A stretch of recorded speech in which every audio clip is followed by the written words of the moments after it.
नमस्कार दोस्तों, सीसी के इस लाइव एडिसेट लेक्चर में आप सभी का एक बार फिर से स्वागत है। मित्रों, जैसा कि आप जानते हैं कि निरंतर हम यही प्रयास करते हैं कि आपके लिए कुछ ऐसे विषय लेकर आएं जिनके माध्यम से आप इन विषयों को और जान पाएं, इनको और समझ पाएं। जैसा कि आप सब जानते हैं कि संस्कृत भाषा में, संस्कृत विषय में हम आपके लिए निरंतर विभिन्न टॉपिक्स, विभिन्न विषयों पर बात करते हैं और आज भी हम एक बहुत ही विशेष विषय पर बात करने वाले हैं, या यूँ कह लीजिए कि हम आज से आपके लिए एक नई श्रृंखला शुरू करने वाले हैं और ये श्रृंखला है संस्कृत पत्रकारिता पर।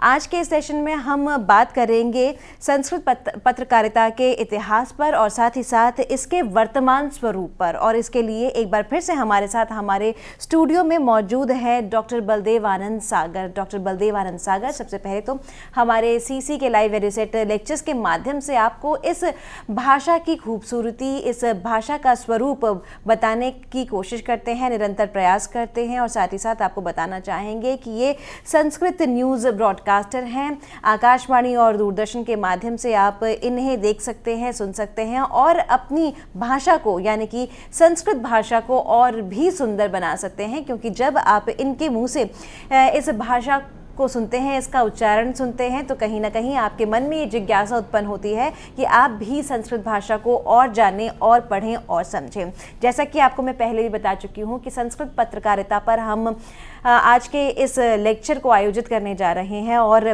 पत्रकारिता यानी कि संस्कृत पत्रकारिता के इतिहास और वर्तमान स्वरूप पर विशेष चर्चा करने वाले हैं। तो मैं डॉक्टर बलदेव आनंद सागर का तहे दिल से स्वागत करना चाहूँगी सीसी के इस लाइव एडिसेट लेक्चर में। तो डॉक्टर साहब, आपका बहुत बहुत स्वागत है। साधुवादान् व्याहरामि गीतिका। स्वागतमत्र भवतां सर्वेषामपि अस्य कार्यक्रमस्य श्रोतॄणां कृते। मैं बलदेवानंद सागर आपके सामने आज संस्कृत पत्रकारिता इतिवृत्तम अधुनातनम स्वरूपम च इस विषय पर बात करूंगा और ये व्याख्यान 4 भागों में होगा। आज भाग 1 पर हम बात करेंगे। संस्कृत पत्रकारिता सुनने में ऐसा लगता है कि कोई ऐसा विषय जिस पर बहुत काम हुआ होगा या हो रहा होगा। अवश्यमेव 1 जून 2016 को संस्कृत पत्रकारिता के 150 वर्ष पूरे हो रहे हैं मित्रों। यानी कि 1866 1 जून को जो यात्रा आरंभ हुई संस्कृत पत्रकारिता की, उसका इतिहास। और आज जबकि सोशल साइट्स पर, ट्विटर पर, फेसबुक पर और अन्य जितने भी माध्यम है, सामाजिक संचार माध्यम, उस पर संस्कृत परिव्याप्त है, बहुत विस्तृत हो चुकी है। और प्रत्येकम अपि दिने जनाः अनेकधा संस्कृतस्य प्रयोगं कुर्वन्ति। वैद्युदाण्विक संदेश माध्यमेन, ईमेल माध्यमेन, अपि च SMS इति लघु संदेश माध्यमेन, अपि च ब्लॉग राइटिंग इति आलेख लेखन माध्यमेन संस्कृतस्य प्रयोगं कुर्वन्ति। इस तरह से संस्कृत को सामान्य लोग भी, यानी जो संस्कृतेतर लोग हैं, वो भी थोड़े प्रयास से जैसे और किसी भी भाषा को सीख सकते हैं और उसमें प्रवीणता ला सकते हैं। तो उस विषय को हम लेकर बात करेंगे। मुझे सौभाग्य मिला, राष्ट्रीय संस्कृत संस्थान ने संस्कृत पत्रकारिता पर अपने डिस्टेंस कोर्स एजुकेशन, जो उनका है डिस्टेंस एजुकेशन का विभाग, उसमें दूरस्थ शिक्षा कार्यक्रम में जब पाठों के निर्माण की बात आई तो उनके वर्कशॉप में भाग लेने का अवसर मिला। और उन्हीं दिनों आकाशवाणी दूरदर्शन के लिए काम करते हुए भी मैं लगातार नए नए शब्दों के निर्माण, उनकी रचना और प्रचार के बारे में प्रयत्न कर ही रहा था। तो एक विचार आया कि क्यों न संस्कृत पत्रकारिता पे एक पुस्तक लिखी जाए। और सौभाग्य से इस नाम से संस्कृत पत्रकारिता इतिवृत्तम अधुनातनम स्वरूपम च एक पुस्तक का निर्माण हुआ, रचना हुई। उसका प्रकाशन संस्कृत भारती ने किया, शारदा पत्रिका ने किया और आज फिर वो दोबारा उसको प्रकाशित करने का कार्यक्रम हो रहा है। इस पुस्तक में जो 1866 1 जून से संस्कृत पत्रकारिता की यात्रा आरंभ हुई, वहां से लेकर आज तक, और अब जो आगे 21वीं शताब्दी के इस दूसरे दशाब्द के 2015-2016 में जो सारी कुछ बातें होने जा रही है, उसका हम 4 भागों में वर्णन करेंगे, व्याख्यान करेंगे। आइए तो आरंभ करते हैं। जो संस्कृत पत्रकारिता की पुस्तक है उसके आरंभ में मंगलाचरण किया है, उस मंगलाचरण से आरंभ करते हैं। सदाशिवसमारम्भां शङ्कराचार्यमध्यमाम् माधवानन्दसम्पुष्टां वन्दे गुरु परंपराम। ये हमारी जो परंपरा है, शांकर परंपरा है, वो कितनी पुरानी है। भगवान शंकराचार्य से जो शांकरी परंपरा का आरंभ हुआ है, उस परंपरा को हम प्रणाम करते हैं। और सदाशिव माने शिव, साक्षात शिव, उससे आरंभ हुई है। जैसे कि the use of Sanskrit in electronic media, उस व्याख्यान में हमने देखा था कि किस प्रकार से शिव के तांडव नृत्य के बाद डमरू निनाद से 14 सूत्रों को लेकर पाणिनि मुनि ने संस्कृत व्याकरण की रचना की, अष्टाध्याय का निर्माण किया। तो शिव सभी विद्याओं के सर्जक है, उससे ये सभी विद्याओं की शाखाएं आरंभ हुई है। तो ये विभिन्न शाखाएं जो शिव से आरंभ हुई है, और मध्य में कौन है? भगवान शंकराचार्य, भाष्यकार, भगवत्पाद, आदि शंकर को शंकराचार्य कहते हैं। वो इस सनातन परंपरा में बीच में है। और माधवानंद संपुष्टाम, आज से करीब 150 पौने 200 वर्ष पहले गुजरात में सुरेंद्रनगर जिले में वस्तड़ी एक ग्राम है, उसमें एक महापुरुष हुए जिनका नाम माधवानंद जी है। उनकी समाधि है अभी गुजरात में, और योगी थे। उस परंपरा में हम लोग दीक्षित है, तो उस गुरु परंपरा को हम प्रणाम करते हैं।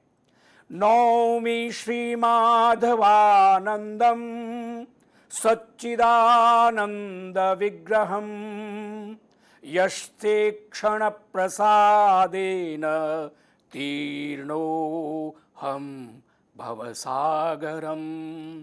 अपनी गुरु परंपरा, अपने गुरुओं की जो विशेष पद्धति है, उसके लिए नमन और श्रद्धा का ये अर्पण करना चाह रहा है लेखक, जो कहता है कि माधवानंद नाम के जो महापुरुष हुए उनको मैं प्रणाम करता हूं, और उनका पूरा जो अद्वैत वेदांत का प्रचार सच्चित और आनंद के रूप में उन्होंने किया है, उस दर्शन और उस पद्धति को, और जिनके ईक्षण प्रसादेना, उनकी कृपा दृष्टि से मैंने इस संसार का जो अज्ञान है उसको पार कर लिया है। गुजराते समारब्धा भद्रा गुरु परंपरा यत्राद्यो माधवानंद स्वामी वर्यो भवत्पुरा। बहुत सरल संस्कृत है कि जहां आद्य माधवानंद उत्पन्न हुए, उस गुजरात से ही गुरु परंपरा आरंभ हुई है। और सार्धैक शतवर्षीया परम चेषा सनातनी सदा शिव समारब्धा शांकरी परंपरा, जिसकी बात मैंने कही कि ये तो सनातन परंपरा है, लेकिन फिलहाल इस संदर्भ में 150 वर्ष पुरानी इस परंपरा को तत्रा भवन महात्माना, उस परंपरा में अनेक महापुरुष हुए। त्याग वैराग्य विभूषिता, त्याग वैराग्य भूषिता, त्याग और वैराग्य वाले बहुत महापुरुष उसमें हुए हैं। उसमें शिवोहम सागराख्योत्र पूज्यो वै मम सद्गुरु, मेरे गुरु जिनका नाम शिवोहम सागर था, वो बहुत बड़े तपस्वी और विद्वान और सरल स्वभाव के थे। तेन कारुण्य पूर्णेन दीक्षितो हम सुशिक्षिता, मैं एक सामान्य विद्यार्थी के रूप में था, लेकिन उनकी करुणा दृष्टि मेरे पे हुई। उन्होंने मुझे दीक्षा दी, काशी में पढ़ने के लिए भेजा, और संस्कृत विद्या का अर्जन करके, ज्ञान करके, उस विद्या को प्राप्त करके जीवनम सार्थकम जातम, ये जीवन मेरा सार्थक हो गया। तस्मै श्री गुरवे नमः, उस गुरु को मैं प्रणाम करता हूं। और ये संस्कृत पत्रकारिता पुस्तक लिखी है, उसका प्रयोजन क्या है? 2 श्लोक में विबुधानाम विनोदाय, जो विद्वान लोग हैं, जो जानते हैं, जो पहले से इस विषय से परिचित है, उनका तो विनोद होगा। शोधार्थी हित काम्यया, और जो रिसर्च स्टूडेंट है, जो शोधार्थी है, अनुसंधान करने वाले हैं, उनका हित होगा। क्योंकि इस पुस्तक को लिखने के बाद पूरे भारत में से कई जगह से, कर्नाटक से, गुजरात, जूनागढ़ से और राजस्थान से ऐसे फोन आए जो वो लोग रिसर्च कर रहे हैं, पीएचडी कर रहे हैं संस्कृत जर्नलिज्म पर, और इस पुस्तक के आधार पर उनको बहुत सहायता मिल रही है। कौन सी पत्रिका, मासिक थी, दैनिक पत्र था, और षड्मासिक थी, चतुर्मासिक थी, इस तरह से कौन कौन सी पत्रिका भारत में कब कब प्रकाशित हुई, ये जो विवरण इसमें दिया हुआ 150 वर्ष का इतिहास है, तो उनके हित के लिए छात्राणाम च प्रबोधाय लिख्यते पत्रकारिता। और जो स्टूडेंट्स हैं, जो हायर एजुकेशन के स्टूडेंट हैं, जो सामान्य ज्ञान प्राप्त करने वाले स्टूडेंट हैं, उन सब के लिए संस्कृत पत्रकारिता की जब बात आए तो ये संदर्भ के रूप में ये पुस्तक उनको लाभप्रद हो, उनको ज्ञान दे, इसलिए इस पुस्तक को लिखा है। और एक खास बात जो कहना चाहता है लेखक, नूतन युगानुरूपेयम, अब नया युग है, नया जमाना है और इसमें कई सारी चीजें नई है, परिवर्तन हुआ है, तो उसके अनुरूप, क्योंकि आज से 100-150 वर्ष पूर्व जो पत्र पत्रिकाएं प्रकाशित होती थी, मैं अपने अगले व्याख्यानों में उनके चित्र भी दिखाऊंगा, उन संपादकों की भी बात करूंगा और उनमें क्या क्या लेख और शोध आलेख उसमें छपते थे उसकी भी बात करूंगा। लेकिन अब 21वीं शताब्दी 2015 की आज अगर हम बात करें तो उसमें नया बहुत सारा परिवर्तन हो गया है। ईमेल, इंटरनेट और बहुत सारे दूसरे एप्लीकेशंस आ गए हैं और पत्रकारिता का स्वरूप बहुत तेज गति का हो गया है। तो नूतन युगानुरूपायम प्राक्तनाचार्य दर्शिता, और पहले आचार्यों ने जो इसके बारे में लिखा है, भूयात् मांगल्यदा चेषा संस्कृत पत्रकारिता, ये अनुष्टुप छंद में मंगलाचरण के रूप में 8 श्लोक इस पुस्तक के आरंभ में लिखे हैं। तो ये सबके लिए पत्रकारिता मंगलदायिनी हो। और अब हम आरंभ करते हैं कि संस्कृत पत्रकारिता नाम लोकतंत्रस्य चतुर्थ स्तंभः। वैसे तो जर्नलिज्म यानी पत्रकारिता को लोकतंत्र का चौथा स्तंभ माना जाता है। 3 स्तंभ हम जानते हैं, विधायिका, कार्यपालिका और न्यायपालिका। चेति लोकतंत्रस्य महत्वाधायी स्तंभत्रयम इति तु सुविदितमेव। सब जानते हैं कि 3 स्तंभ एक अच्छे लोकतंत्र के लिए, तीनों में, विधायिका में, कार्यपालिका में और न्यायपालिका में अगर सही तरह से काम हो तो वो विश्व का माना हुआ सम्मानित लोकतंत्र कहा जाएगा। और जिस भी देश में, जिस भी राष्ट्र में पहले कभी राज्य शासन हुआ करता था, नृपतंत्र हुआ करता था, लेकिन अब समय के साथ जो परिवर्तन हुए हैं और उसमें मैक्सिमम जितने भी देश है, विश्व के राष्ट्र है, वहां अधिक से अधिक लोकतंत्र है, जनता का शासन, एडमिनिस्ट्रेशन या government for people, by the people और for the benefit of the people. तो इस तरह से लोकतंत्र कैसा होना चाहिए, उसके लिए जो संविधान का निर्माण हुआ तो उसमें कहा गया कि जो विधायिका है, संसद है, कार्यपालिका, एग्जीक्यूशन, एडमिनिस्ट्रेशन, सरकार, और न्यायपालिका, जुडिशरी, ये 3 अंग माने जाते हैं लोकतंत्र के। लेकिन चौथा स्तंभ है पत्रकारिता, जर्नलिज्म। जिस लोकतंत्र की पत्रकारिता जितनी ईमानदार, पारदर्शी, ट्रांसपेरेंट होगी और लोगों के हित के लिए काम करेगी, वो लोकतंत्र उतना ही सफल माना जाएगा। सांप्रतम पत्रकारिता चतुर्थ स्तंभत्वेन प्रतिष्ठापितास्ति इति कृत्वा अस्या उद्भवः कदा संजाता। पत्रकारिता कब से शुरू हुई, अस्याश्च विकास यात्रा कीदृशी वर्तते, और इस पत्रकारिता की विकास यात्रा कैसी है, इति परिचिंतनीयम्, इसके बारे में हम विचार कर रहे हैं। अब आइए संस्कृत की बात करें तो कुछ विद्वान कहते हैं कि पत्रकारिता नहीं, पत्रकारता होना चाहिए। आप सब जो संस्कृत से थोड़े बहुत परिचित है या ज्यादा ज्ञान रखते हैं, जानते हैं कि भाव अर्थ में तस्सील प्रत्यय होता है व्याकरण के अनुसार। जैसे मानव है तो मानवता बनेगा, दयालु है उसका भाव दयालुता होगा। तो इसी तरह से पत्रकार का भाव माने पत्रकार का कार्य, पत्रकार के विचार, उसका कर्म, उसमें पत्रकारता होना चाहिए, ऐसे कुछ संस्कृत के विद्वान कहते हैं। लेकिन पत्रकारस्य कर्मत्वम भावत्वम वा, अगर इस अर्थ में हम पत्रकार शब्द से बनाएंगे शब्द, तो पत्रकारिता भी और पत्रकारता भी, ये दोनों शब्द व्याकरण की दृष्टि से सही और उचित माना जाएगा। अब मैं आरंभ में वार्तापत्राणाम साहित्यिक पत्रिकाणाम च लेखन प्रकाशन मुद्रणेति कार्यार्थम पत्रकारिता इति शब्दो हिंदी भाषायां व्यवहृतः प्रचलितश्च सन् लोकप्रियो जातः अनंतरम संस्कृतज्ञाः अपि वार्तानां लेखानां च आहरण संकलन प्रकाशन मुद्रणादि कार्यार्थम पत्रकारिता इति शब्दम प्रयोक्तुम आरभन्त। मैंने एक विचार सामने रखा है कि यह पत्रकारिता शब्द कब प्रयोग में आया। तो बहुत शुरू में जो न्यूज आइटम है या न्यूज़पेपर है या लिटरेरी पेपर्स है, साहित्यिक पत्र है, उनको लिखना, उनको प्रकाशित करना, उनको प्रिंट करना, मुद्रित करना, इस कार्य के लिए सामान्य रूप से लोग पत्रकारिता शब्द का प्रयोग करने लगे और हिंदी भाषा में भी यह कहा जाने लगा, बोला जाने लगा, व्यवहार में आने लगा और प्रचलित हो गया। तो ये लोकप्रिय, पत्रकारिता शब्द लोकप्रिय हुआ। और उसके बाद जो संस्कृतज्ञ भी थे वो भी शब्दों के ये न्यूज़ आइटम्स को लिखने के लिए या उसको प्रसारित करने के लिए या आलेख निबंध लिखने के लिए उनको इकट्ठा करना, उनको संपादित करना, उनको प्रकाशित करना, उनको छपवाना, इस सब काम के लिए पत्रकारिता का शब्द का प्रयोग करने लगे जो संस्कृतज्ञ लोग, संस्कृत के विद्वान थे वो भी। अब पत्रकारिता पाठ्यक्रम विभिन्न विश्वविद्यालयों में आरंभ हो गया है। जैसे मास कम्युनिकेशन है, जामिया मिलिया है, दिल्ली विश्वविद्यालय है, भारतीय विद्या भवन है, सब जगह मास कम्युनिकेशन का एक पाठ्यक्रम होता है। उस डिग्री के बाद हम विभिन्न संचार माध्यमों में काम कर सकते हैं, नौकरी के लिए अप्लाई कर सकते हैं, उसकी डिग्री जरूरी मानी जाती है। अब वर्तमान संदर्भ में पिछले 2-2.5 वर्ष से राष्ट्रीय संस्कृत संस्थान ने भी दूरस्थ शिक्षा कार्यक्रम में 1 वर्ष का संस्कृत पत्रकारिता का डिस्टेंस एजुकेशन पाठ्यक्रम के रूप में आरंभ कर दिया है।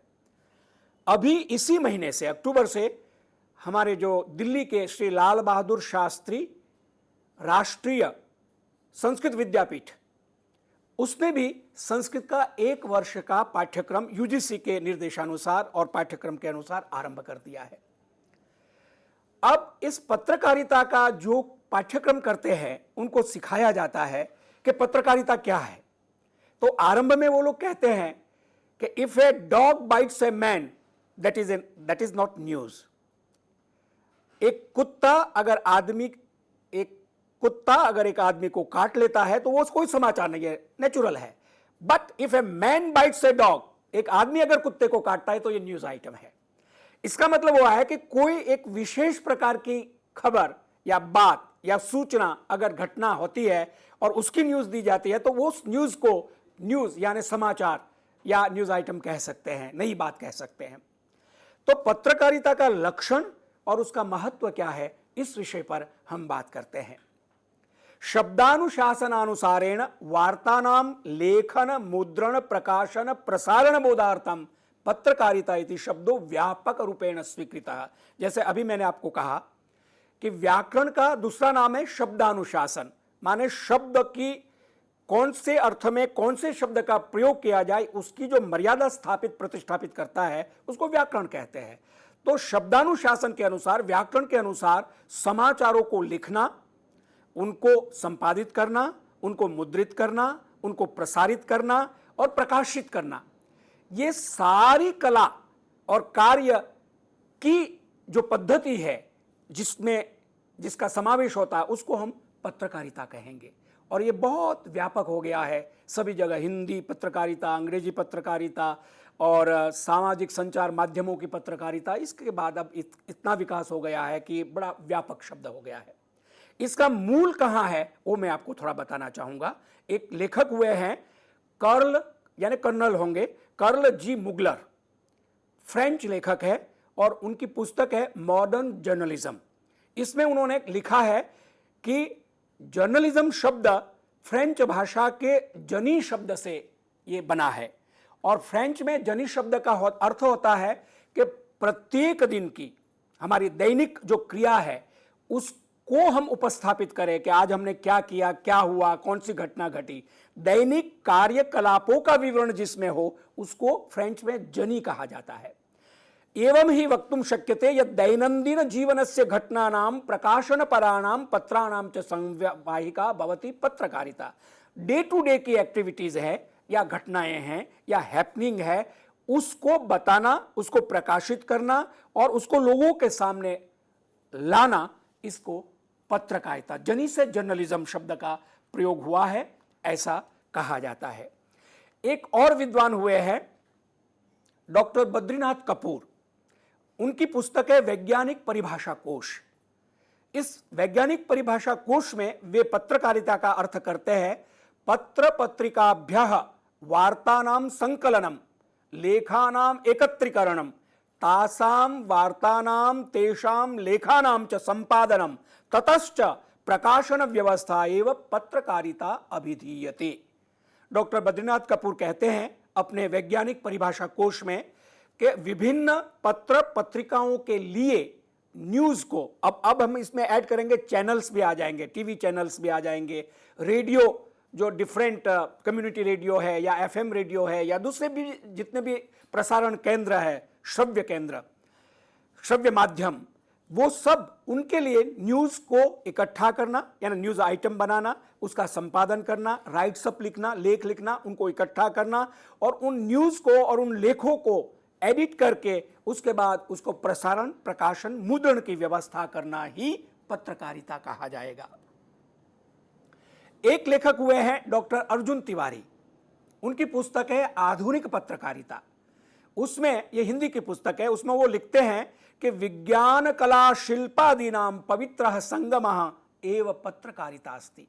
डॉक्टर अर्जुन तिवारी कहते हैं कि विज्ञान, कला, जिसको आप कह सके फाइन आर्ट्स, ललित कलाएं, शिल्प, क्राफ्ट, या जितना भी ज्ञान विज्ञान की जितनी भी विधाएं हैं, उनका जो एक पवित्र संगम, पवित्र शब्द उन्होंने इसलिए लगाया कि इसमें कई तरह की नकारात्मक प्रवृत्ति भी आती गई और आती रहेगी, संसार की जैसे प्रवृत्ति होती है, लेकिन अगर वो रचनात्मक प्रवृत्ति है, पॉजिटिव एटीट्यूड के साथ जो की जाती है पत्रकारिता, कला के क्षेत्र में, विज्ञान के क्षेत्र में, शिल्प के क्षेत्र में और अनेक प्रकार की दूसरी जितनी भी ज्ञान की विधाएं हैं, उनको सबको मिला के जो एक ज्ञान की या एक साहित्य की और एक प्रकार के प्रकाशन की, प्रसारण की व्यवस्था बनती है, उसको हम पत्रकारिता कहेंगे। अब आज 21वीं शताब्दी के दूसरे दशाब्द में पत्रकारिता एक बहुत बड़ा उद्योग बनकर हमारे सामने आई है। अगर हम अपने स्वतंत्रता आंदोलन की बात करें, भारत के स्वतंत्रता आंदोलन की, तो तब जो हमारे स्वातंत्र्य सैनिक थे वो पर्चा बोलते थे, पर्चा निकालना यानी पेपर निकालना। रात रात वो छुप कर कहीं ऐसी जगह एक कोई पैम्पलेट या एक दो पेज के अखबार निकालते थे, फिर बांटते थे छुपके से, क्योंकि आंदोलनकारी थे और ब्रिटिश शासन को एक तरह से भारत से हटाना था, तो एक दूसरे को आपस में कम्युनिकेट कैसे करते अपनी बातों को, तो वो पर्चा निकालते थे यहां से। और वो पर्चा निकालना यानी पत्रकारिता ऐसी थी जिनमें केवल एक ही लक्ष्य था कि भारत को गुलामी से मुक्त करना है। तो ये तब की बात है, आज से 100 साल पहले कह सकते हैं, क्योंकि 67 साल तो हमको हो ही गए हैं स्वतंत्रता प्राप्ति के। उससे पहले जो पूरे 1898-97 से जो प्रथम स्वतंत्रता आंदोलन शुरू हुआ, मंगल पांडे की हम याद करें, तो तब से लेकर स्वतंत्रता प्राप्ति तक ये शुभ कार्य चलता रहा। लेकिन बाद में आज 21वीं शताब्दी की अगर हम बात करें तो ये एक बहुत बड़ा उद्योग हो गया है, व्यवसाय हो गया है। अखबार निकालना, चैनल चलाना, कम्युनिटी रेडियो शुरू करना या इस तरह से कोई भी मतलब संचार माध्यम की विधा को एक्सेप्ट करना, उसमें पहले ये सोचा जाता कि कितना लाभ होगा, कितना मुनाफा होगा, कितना पैसा मिलेगा। अतएव पत्रकारिता अद्यत्वे बृहत्तमोद्योगत्वेन व्यवसायत्वेन च परिज्ञायते। आज बहुत बड़ा व्यवसाय हो गया है। एतादृशोऽयं व्यवसायः यस्य माध्यमेन, ऐसा व्यवसाय जिसके द्वारा विचारशीलाः मनस्विनश्च पत्रकाराः, जो बहुत, जिसको हम कहते हैं कि विशेष निष्णात, अपनी पत्रकारिता क्षेत्र में जो प्रतिष्ठित पत्रकार और विद्वान है, वो अपने विचारों से जनमनांसि प्रभावयन्ति, अपने विचारों से लोगों को, मन को प्रभावित करते हैं।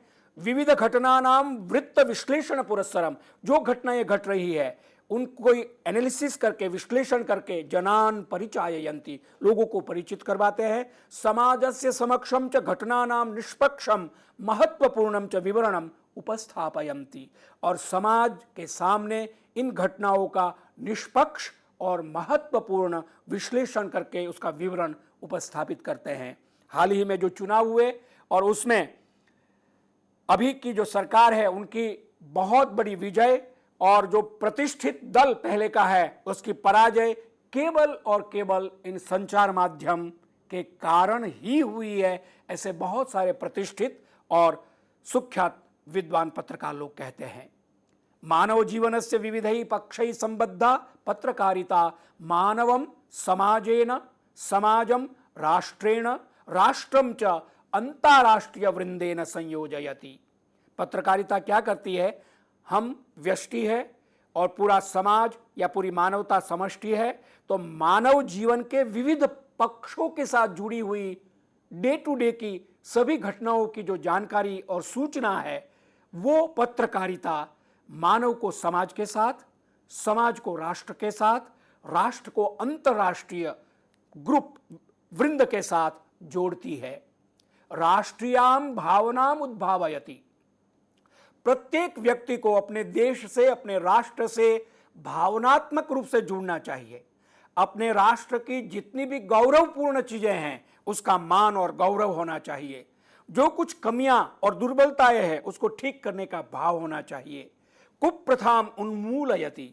जो नेगेटिव रीति रिवाज है, जो कुप्रथा है, जो समाज के हित के लिए नहीं है, मानव जीवन के लिए नहीं है, हमारे स्वास्थ्य और हमारी चिंतन के लिए ठीक नहीं है, ऐसी कुप्रथाओं को, खराब परंपराओं को उन्मूलयति, समाप्त करती है। अनैतिकताम उत्पाटयति। जो हमारे जीवन में अनैतिकता है, जो नीति विरुद्ध जीवन जीते हैं, अपराध कहिए, दोष कहिए, बुरी प्रवृत्ति कहिए, उनका उत्पाटन करती है, दूर करती है। समाजम नागरिकांच जागरयति। पूरे मानव समाज को और हम सब नागरिकों को जागृत करती है ये पत्रकारिता, और इसी पत्रकारिता के माध्यम से हमने स्वतंत्रता प्राप्त की है। इसका संदर्भ भी आगे आएगा। लोकमान्य तिलक, गांधी जी और जितने भी विद्वान हुए हैं उन सब ने कैसे अखबार, पर्चा पहले छापा, फिर अखबार बनाया, फिर उसको नियमित रूप से लोगों को अपने विचार पहुंचाए और पूरे देशवासियों को कहा कि हमें अपने आत्मबल से, अपने स्वमान से, आत्मसम्मान से जो दूसरी सरकार है, दूसरे देश की सरकार है, उसको हटा के अपना ही शासन होना चाहिए। इस बात के लिए जागरण लोगों में लाया, जागृति फैलाई, और इस तरह से हम एक स्वतंत्र राष्ट्र के रूप में आज पूरे विश्व में प्रतिष्ठित है। पत्रकारिता का लक्ष्य क्या होना चाहिए, ये प्रश्न आपके मन में भी होना चाहिए और सामान्य जो पत्रकारिता के विद्यार्थी है उनके मन में भी होना चाहिए। पत्रकारिता का लक्ष्य सूचना देना, मनोरंजन करना और एजुकेशन माने शिक्षण, शिक्षा का प्रसार करना, समाज को प्रबोधित करना, ये मास कम्युनिकेशन या पत्रकारिता के पाठ्यक्रम में पढ़ाया जाता है। लेकिन साहित्य जो होता है, आज तो 150 वर्ष या 200 वर्ष की जो पुरानी पत्रकारिता है वो तो ठीक है, लेकिन आज से हजारों वर्ष पहले समाज तो था, परंपराएं थी, उन्नत समाज था, तो तब पत्रकारिता का स्वरूप दूसरा था, साहित्य था, और उस साहित्य का लक्ष्य सत्यम शिवम सुंदरम था, ये हम सब जानते हैं। उसी तरह से संचार माध्यम, वो चाहे प्रिंटिंग मीडिया हो, प्रिंट मीडिया हो, इलेक्ट्रॉनिक मीडिया हो, मल्टीमीडिया हो, ऑडियो विजुअल मीडिया हो, या कोई भी माध्यम हो, उन सभी, आजकल तो सामाजिक संचार माध्यम, सोशल मीडिया एक और विधा आ गई है, तो ये सब माध्यमों में अगर हम समअप करें, इसको एक समाहित करें लक्ष्यों को, तो 3 मुख्य रूप से सामने आते हैं कि इसका सबसे पहला लक्ष्य तो है इंफॉर्मेशन, सूचना प्रदानम, एक दूसरों को हम सूचित कर सकते हैं। दूसरा लक्ष्य जीवन में आनंद होना चाहिए, खुशी और मस्ती होनी चाहिए, तो मनोरंजन, मन को रंजित करने के लिए, विनोदित करने के लिए, हल्का करने के लिए एक एंटरटेनमेंट की जो विधा हो सकती है वो इस सूचना माध्यम से, पत्रकारिता के माध्यम से हम कर सकते हैं। और तीसरा लक्ष्य है जागृति प्रसार, शिक्षणम, जनता को शिक्षित करें। आप सब सुनते होंगे रेडियो और टीवी में बहुत प्रकार के कार्यक्रम सरकार की ओर से, मंत्रालयों की ओर से आते हैं, जिसमें प्रधानमंत्री सड़क योजना हो गई और दूसरे जन जागृति बीमा योजना हो गई, बैंक में किस तरह से खाता खोले इस तरह की जो योजनाएं हो गई, विभिन्न सरकारी योजनाएं और जो बड़ी बड़ी संस्थाएं हैं समाज कल्याण की, वो किस तरह से हमारी स्वच्छता के बारे में, स्वास्थ्य के बारे में, शिक्षा के बारे में एक प्रकार से लोगों में जागृति लाते हैं।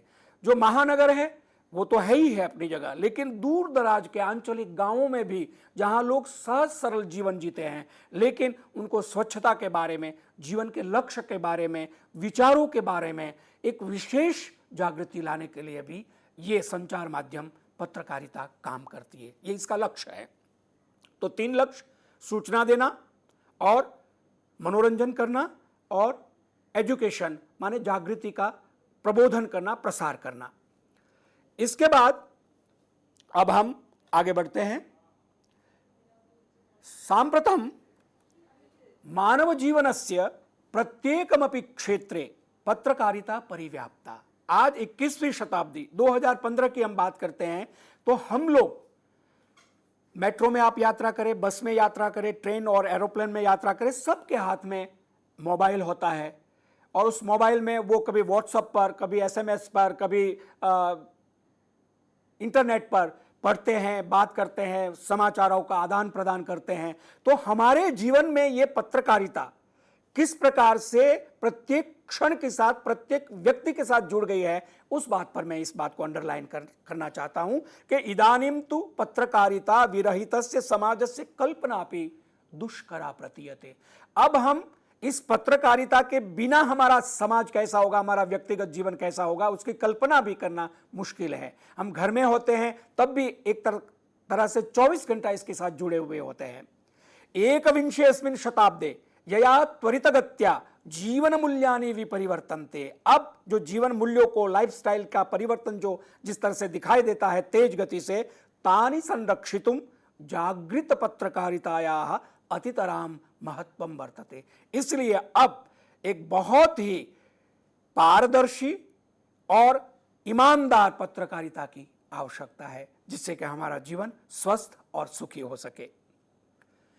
संस्कृत पत्रकारिता के क्षेत्र में वार्ता शब्द प्रयोग किया जाता है और इस वार्ता शब्द की मूल धातु वृत्त से है। वृत्त माने वर्तते, होना, जो घटता है, जो होता है, उसको वार्ता बोलते हैं।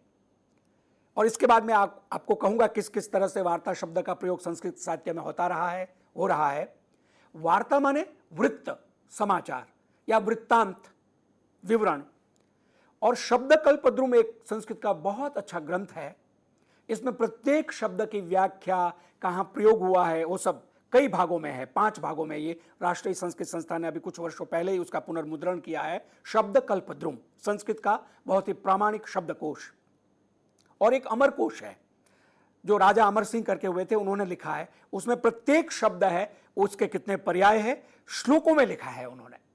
तो अमर कोश में और शब्द कल्पद्रुम जो 2 ग्रंथ है प्रामाणिक संस्कृत साहित्य के, उसमें वार्ता या वृत्तांत या वृत्त के सिनोनिम्स, पर्यायवाची शब्द दिए हैं। वृत्तांतः, संवादः, वार्ता, प्रवृत्तिः, उदंतः, उदंतकः, वृत्तः, श्रुतिः इत्यादि, इतने पर्यायवाची शब्द है। यानी वृत्तांत कहिए, संवाद कहिए, वार्ता कहिए, प्रवृत्ति कहिए, उदंत कहिए, उदंतकः कहिए, वृत्तः कहिए, श्रुति कहिए, ये सब इसका मतलब समाचार होता है, खबर होता है, न्यूज जिसको हम कहते हैं। ये पर्यायवाचिनः शब्दाः प्राप्यन्ते, ये पर्यायवाची शब्द मिलते हैं। और इसीलिए मैं आपके सामने मेघदूत का एक प्रसिद्ध जो श्लोक है उसकी पंक्ति, एक चरण आपके सामने रखता हूं, जिसमें कालिदास कहते हैं, कांतो दंतः सुहृदुपनतः संगमात् किंचिदूनः।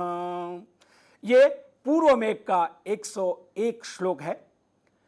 इसमें यक्ष बादलों को कहता, मेरी प्रियतमा के पास मेरा संदेश ले जाओ और उनको कहो कि मैं तुमसे 1 साल के लिए कुबेर के शाप से अलग हो गया हूं, लेकिन 8 महीना बीत गया है और 4 महीने के बाद हमारा पुनः मिलन होगा। मेघ को यह संदेश देने के लिए कन्विंस करता है यक्ष कि तुम क्यों मेरा संदेश ले जाओगे मेरी पत्नी के पास, मेरी यक्षिणी के पास। क्यों? कि जो प्रियतम है उसके साथ जो मिलन का एक सुख होता है, उस सुख के बराबर संदेश होता है। यानी तुम जाके अगर कहोगे कि यक्ष ठीक ठाक है और 4 महीने बाद पुनः आके तुमसे मिलेगा, तो यक्षिणी की जान में जान आ जाएगी। उसको ऐसा लगेगा कि मेरे प्रिय का संदेश आया है।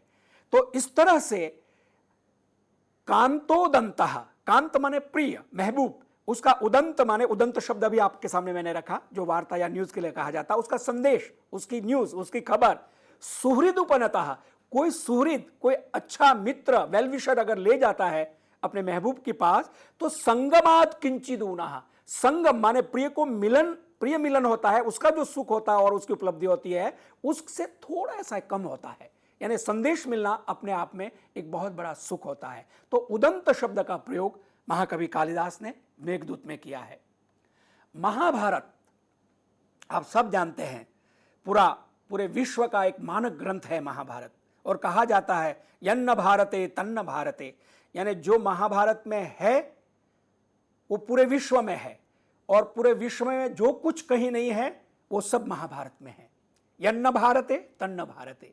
तो उसमें एक प्रसंग आता है कि वनवास, अज्ञातवास के समय पांडव जब एक बार जंगल में होते हैं और प्यास लगती है, तो कहीं देखते हैं, कुंती कहती है युधिष्ठिर को कि मेरे लिए पानी ले आओ, जंगल में अज्ञातवास के समय। तो सबसे पहले नकुल सहदेव को कहा जाता तुम जाके देखो, वहां पक्षी उड़ रहे हैं, शायद कोई झरना होगा, वहां पानी होगा जंगल में। वो जाते हैं। तो अब यहां पांडवों की परीक्षा लेने के लिए धर्मराज गैबी आवाज में, एक रहस्यमयी आवाज में प्रश्न करते हैं, रुको, पानी मत लो सरोवर से, इस सरोवर से पानी लेने से पहले तुम्हें मेरे प्रश्न का उत्तर देना होगा, और अगर तुम उत्तर न देकर पानी लेते हो तो तुम्हारा अंत हो जाएगा, मृत्यु हो जाएगी। सहदेव नकुल नहीं सुनते, पानी लेने लगते हैं और वो किनारे पे आके मूर्छित हो जाते हैं।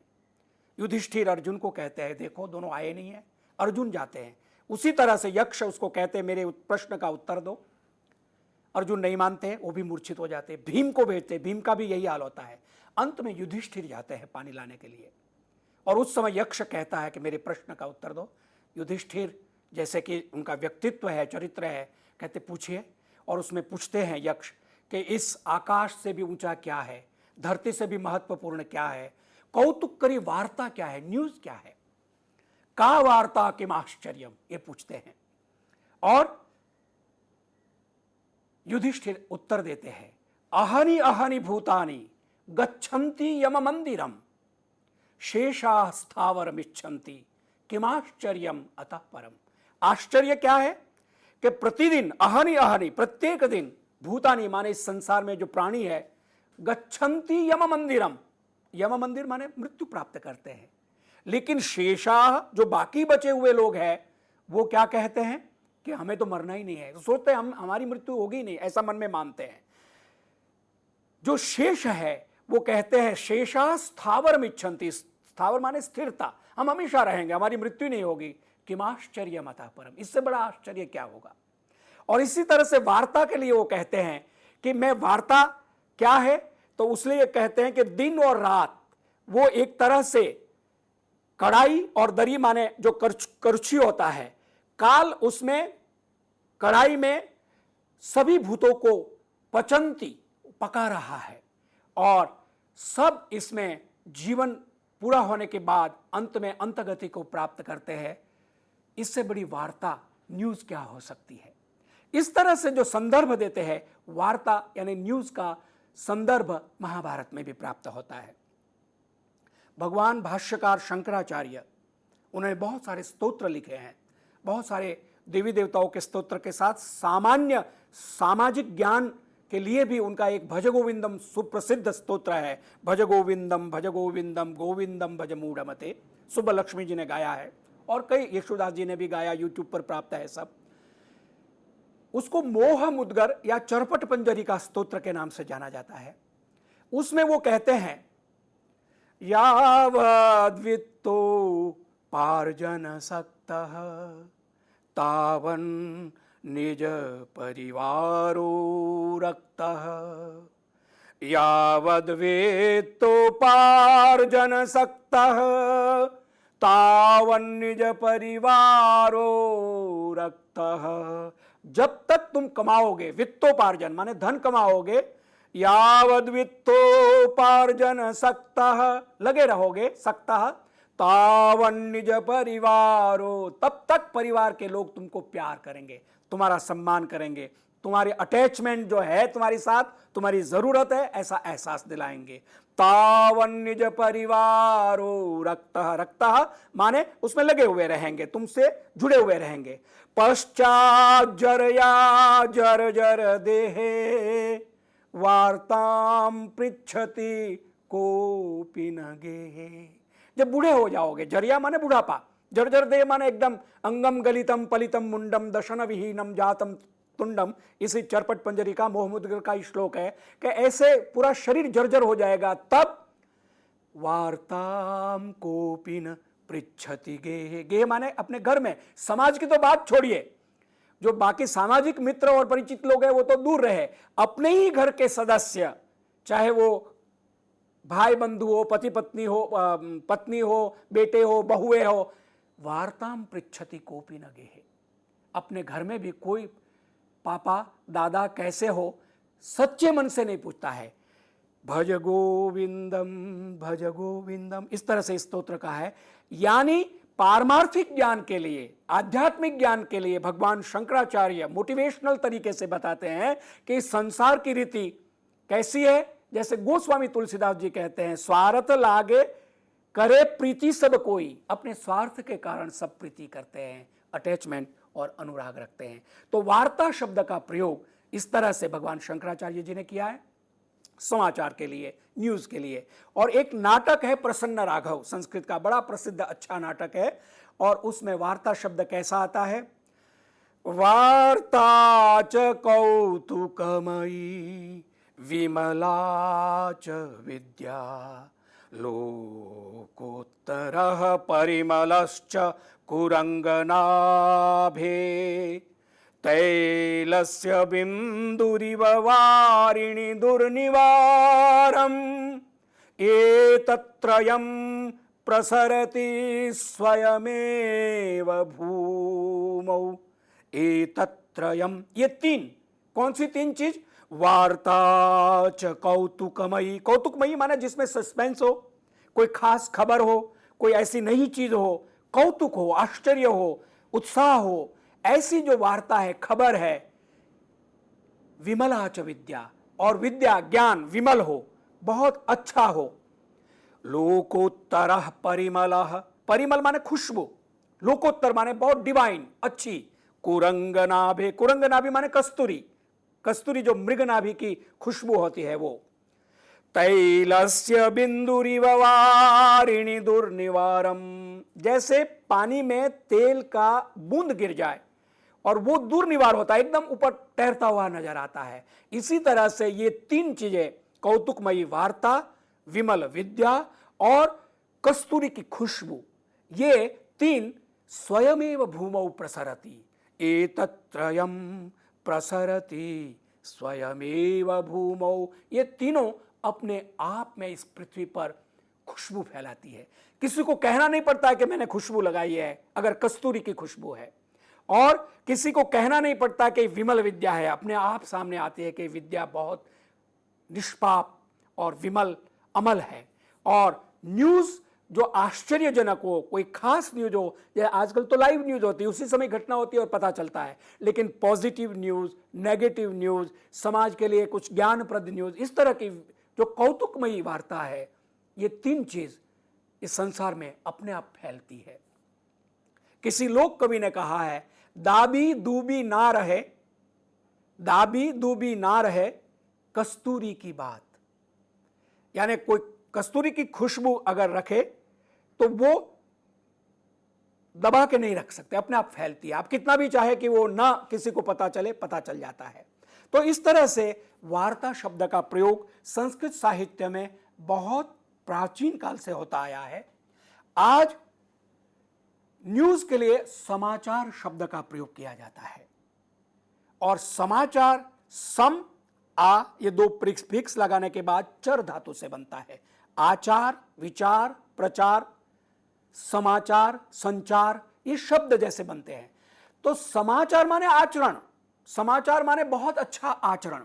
लेकिन इसका प्रयोग हिंदी साहित्य में कब से हुआ अगर कहें तो रामचरितमानस में भगवान श्री रामचंद्र चित्रकूट में जब होते हैं तो उसके लिए उनका एक छंद है,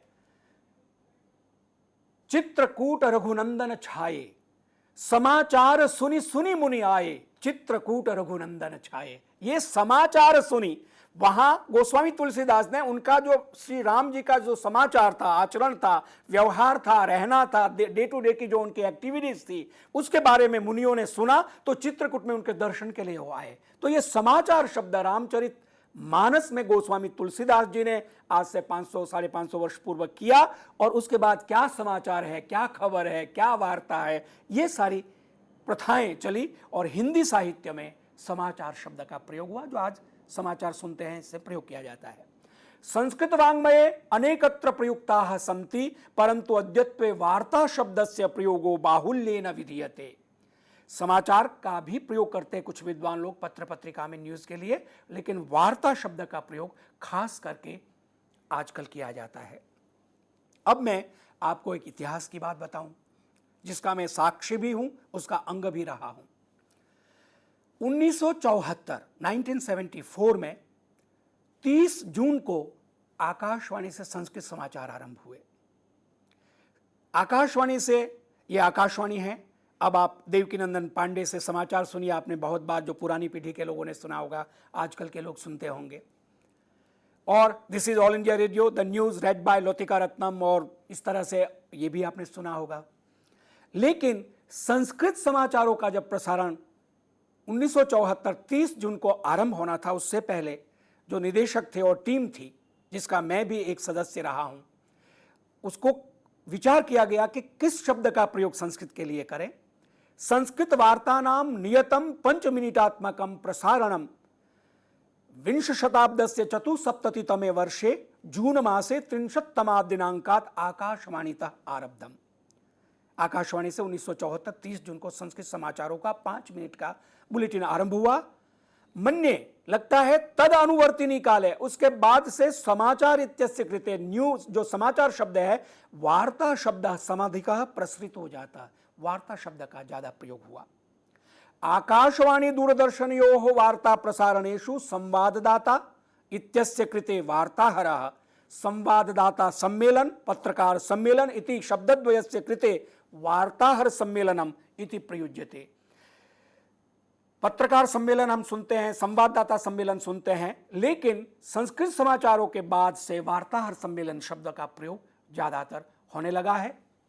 संस्कृत का जो विशाल वाङ्मय है, साहित्य है, और उसकी ज्ञान राशि अनंत है, अपार है, उसके शब्द अनंत है, और प्रयोग की दृष्टि से पत्रकारिता शब्द का प्रयोग सही माना जाता है, इसलिए इस शब्द का प्रयोग ज्यादातर किया जा रहा है। पत्रकारिता के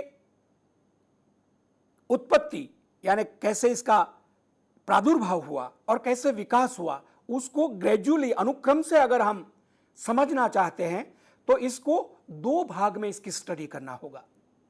और वो 2 भाग है कि पत्रकारिता का आरंभिक स्वरूप क्या था और अब मॉडर्न आज के संदर्भ में पत्रकारिता का स्वरूप संस्कृत पत्रकारिता का क्या है।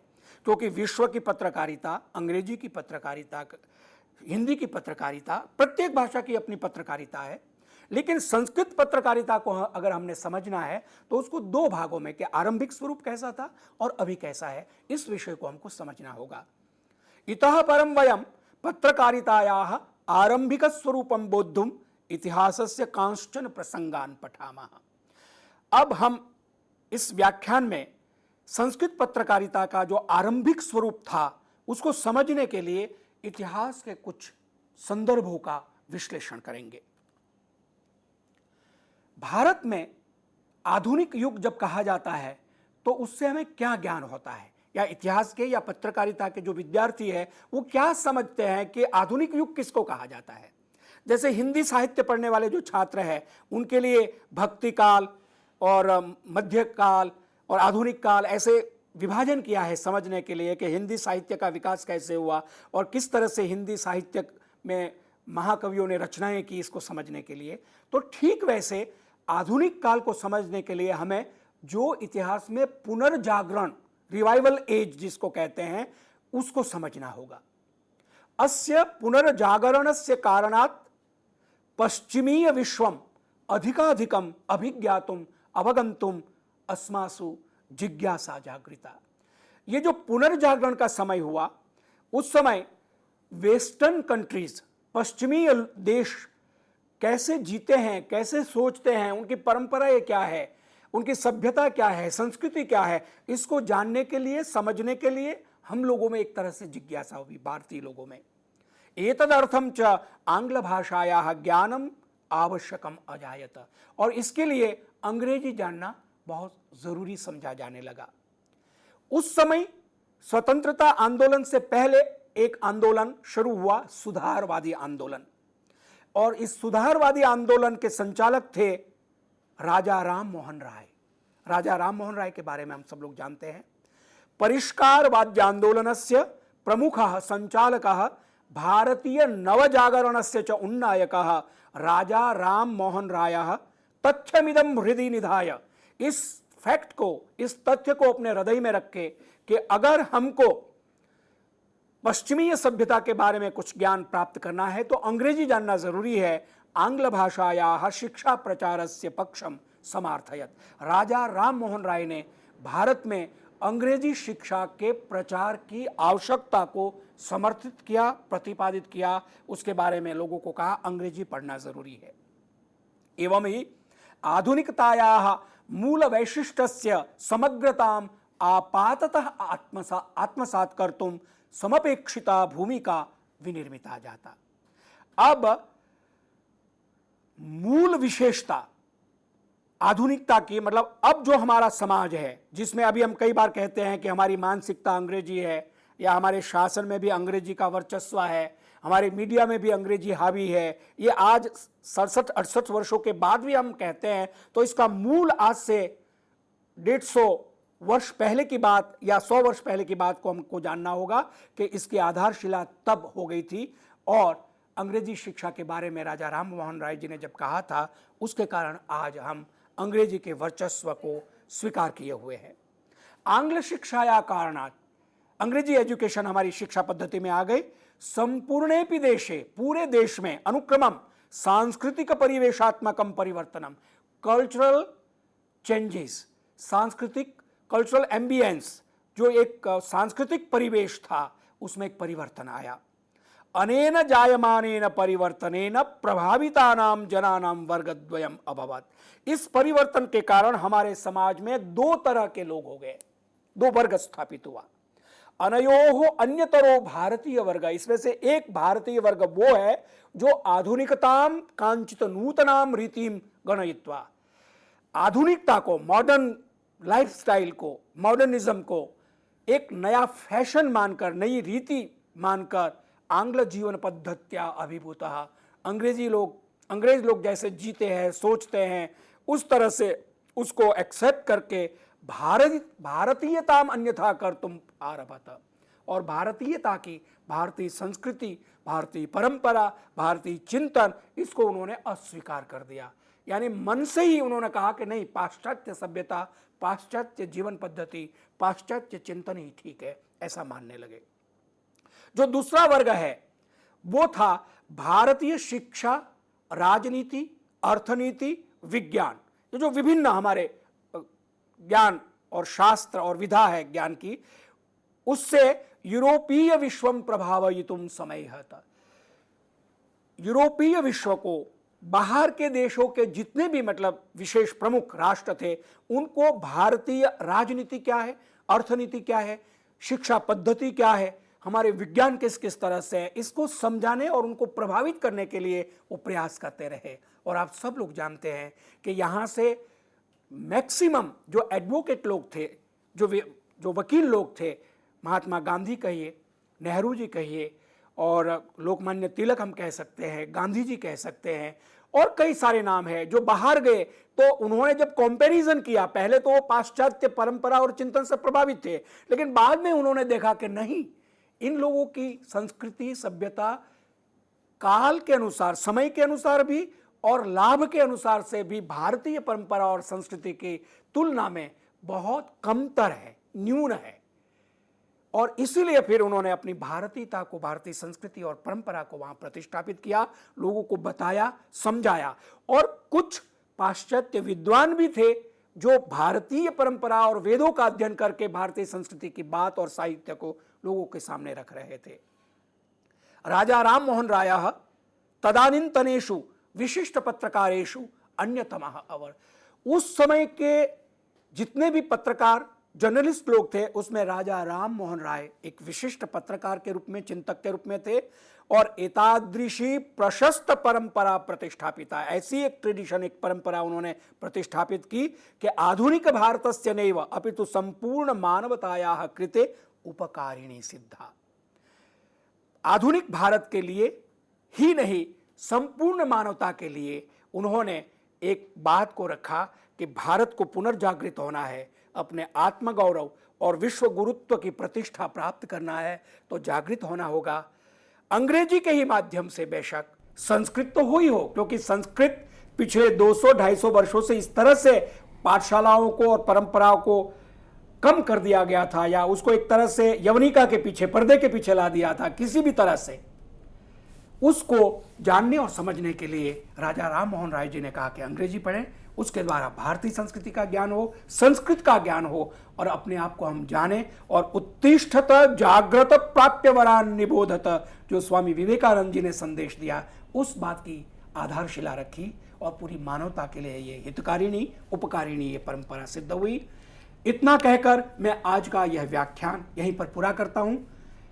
संस्कृत पत्रकारिता भाग 1, और इसके बाद के अनुक्रम में हम इसको विस्तार से देखेंगे और इसके आधुनिक स्वरूप और कौन कौन से दैनिक, साप्ताहिक, पाक्षिक पत्र पत्रिकाएं थी, उसका विस्तार से हम भाग 2, भाग 3, भाग 4 में सुनेंगे और देखेंगे। धन्यवाद जी डॉक्टर बलदेवानंद सागर, बहुत बहुत धन्यवाद। इतनी अच्छी सीरीज़ हमने शुरू की है, इतनी अच्छी श्रृंखला हमने शुरू की है संस्कृत पत्रकारिता पर। मैं उम्मीद करती हूँ जितने भी छात्र छात्राओं ने इस लेक्चर को देखा होगा या फिर यूट्यूब के माध्यम से आगे देखेंगे, ज़रूर लाभान्वित होंगे। मित्रों, अगर आपके कोई भी सुझाव हैं या अगर आप किसी भी प्रकार का फीडबैक देना चाहते हैं तो आप हमें ईमेल कर सकते हैं info.cc@nic.in। हम आपके विचारों का इंतज़ार करेंगे और कोई भी अगर आपके प्रश्न हो तो वो भी आप हमें ईमेल कर सकते हैं। डॉक्टर बलदेवानंद सागर द्वारा अगले सेशन में हम कोशिश करेंगे कि आपके सुझावों पर या फिर आपके प्रश्नों पर हम उत्तर दे सकें।